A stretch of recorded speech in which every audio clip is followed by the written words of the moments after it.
بسم اللہ الرحمن الرحیم۔ ناظرین، اگر کوئی خواب میں حضرت آدم علیہ السلام کو دیکھے تو اس کی تعبیر کیا ہوگی؟ تو امام جعفر صادق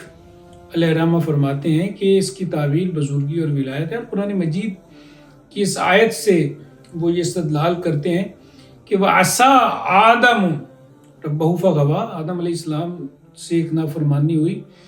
اور وہ راستے سے ہٹ گئے، لیکن اللہ تعالیٰ نے پھر ان کا انتخاب کیا، فَتَابَ عَلَيْهِ وَهَدَىٰ، اور ان کی توبہ قبول کی اور ان کی رہنمائی کی۔ اسی طرح اگر وہ خواب میں یہ دیکھیں کہ آدم علیہ السلام مجھ سے گفتگو بھی کر رہے ہیں،